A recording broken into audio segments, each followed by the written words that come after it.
Okay, so my presentation is titled A Time to Get Active, Improving the Patient Activity Levels at Woy Woy TCU.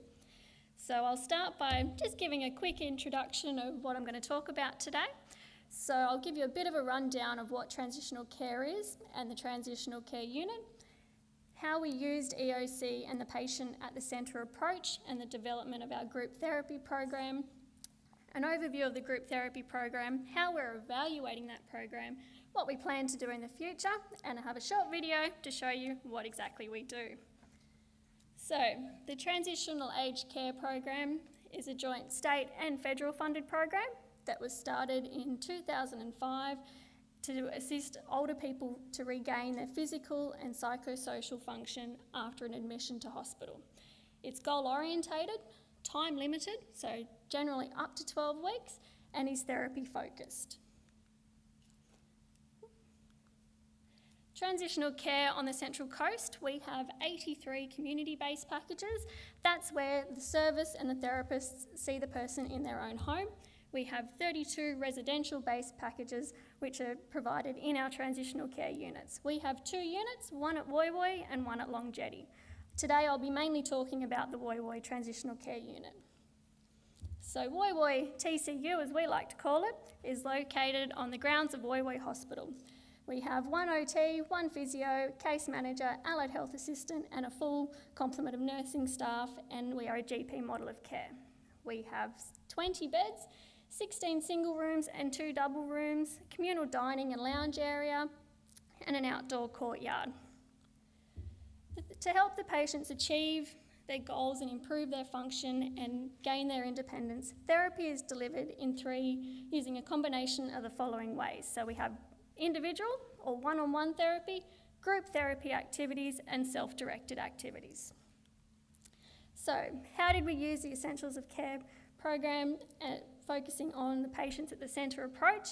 In about August last year, an observation identified that the afternoons in TCU were really quiet, and most patients were in their room alone, possibly sitting there or even sleeping. We wanted to find out whether this was because the patients chose to do that or whether because there was nothing else happening, that's what they decided to do. So using the patient at the centre approach, we decided to conduct a patient survey. The aim of the survey was to find out whether the patients felt that there was enough activity and exercise in TCU, if the patients experienced boredom, the sorts of activities they'd like to participate in, and the sorts of things they already did at home. So the results of the survey, patients didn't feel that there was enough activity at TCU, they did experience boredom, and the things that they wanted to participate in were games, exercises, word games, bowling, gardening, and some of them just said, look, anything you have on offer, we'll go to. So, how did we develop our program? Well, we used the survey results in conjunction with the multidisciplinary team to devise a group therapy program that incorporated the ideas of the patients, a therapeutic purpose, was achievable and sustainable. So I'll just give a bit of a rundown of what our group program looked like before we conducted the observation and the survey. So prior to August 2013, we had a morning exercise class, which happened Monday to Friday. It was a seated-based exercise class, and we encouraged all patients at TCU to attend. 2 afternoons a week, we had a gym group, which was standing exercises and was only for those patients that had progressed from the seated exercise class and could now take on some more challenging standing exercises. And we had a monthly falls prevention talk. Following the survey and our new program, we decided we'd keep the existing groups. So we kept the morning exercise class, kept the afternoon standing gym groups and the monthly falls prevention talk. However, with the morning seated exercise class, we decided to include Tai Chi and yoga to sort of help bridge the gap between the seated exercises and the standing exercises. The new groups that we now have running include a weekly afternoon tea with some cognitive and social activities, and we encourage all patients at TCU to attend that. We have a weekly outdoor walk and community access group where we either walk around the grounds of Woy Woy Hospital or go down to the waterfront or a nice park in the local area to practice going up and down gutters, negotiating people and wildlife, and to just challenge people a little bit more than what we can offer in the unit. We have an indoor walk, which is just through the transitional care unit. At either end of the hallway, we have some standing exercises that the type of thing that people can do in their own home. So we hope that they go home and do them as well.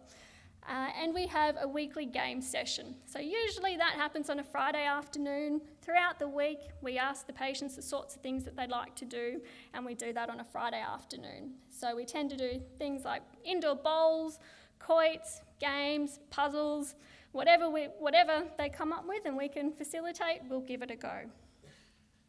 So this is just a quick comparison of what it looked like before August 2013, what it looks like now. So went from 3 to 7 groups, which is quite a lot because we use that in conjunction with one-on-one therapy and self-directed therapy tasks. So you might be asking, how do we keep track of all that? Well, we devised an individual patient timetable. So each patient has a timetable in their room, which we update on a weekly basis. And it includes all the therapy activities that are on that week that they have the opportunity to attend. We also put up appointments, such as doctor's appointments or home visits, or anything else that might need to go on there. We found that the individual timetable has been helpful in that the patients know what's on. It's helped them to identify what day of the week it is, because otherwise every day seems the same. It has also helped with visitors coming to see the patients, that they know either what time to come around the activities, or if they want to come and join the activities, they're quite free to as well. We also have a communal notice board, which is in our dining room, and that gets updated daily with what activity is going to happen that day and the people who are attending that. So we're currently in the process of evaluating our new group therapy program. We've been using patient feedback, surveys and outcome measures. So far we've had quite positive feedback from patients, their family and staff, and even from some ex-patients who, since going home, we have one gentleman who at 11 o'clock stops what he's doing, gets up and does his morning exercises. So it's always nice to know that they do things once they leave us. We've also observed patients come out of their shell. So one particular lady I can think of, when she first came to us, she lived alone, was quite socially isolated, was a bit reluctant to come to anything. Then she discovered a passion for finder words and crosswords. Once she started doing that and was probably beating everyone else at it, she decided she'd give a go at some of the other activities. And in the end, she got quite competitive and won just about everything. And it was something that was really helpful for her, because she then wanted to think about what she can do once she leaves us, having that social interaction ongoing and activity. So we've also conducted another survey, and the majority of patients who completed that survey reported that they didn't feel bored and that they did feel that there was enough activity and exercise at TCU. So that was quite nice to hear. We also asked them what types of activities they would be interested in doing. Some responses included games activities similar to what we are doing now. And another one was, I'm very happy with what we've been doing and couldn't offer anything else, but as long as they're happy, that's the main thing. Some other suggestions were table tennis, gardening and barbecue. So the future from here, what are we going to do looking forward? Going to continue to gather feedback and re-evaluate the group therapy program. We're also investigating other therapy options like gardening group, barbecue and possibly shopping as well. And I'm very pleased to note that the Long Jetty TCU has also taken on the group program and is coming up with their own ideas. So getting together with them and comparing what they've got, I think will be beneficial in the future. So I hope you enjoyed that, and I'd just like to say that this program wouldn't have been possible without the assistance of all the staff at Woy Woy TCU, and a special thanks to Kerry Neville and Malee Pearce, who were instrumental in the development of the program, and Lucy Mills for her contributions. But thank you.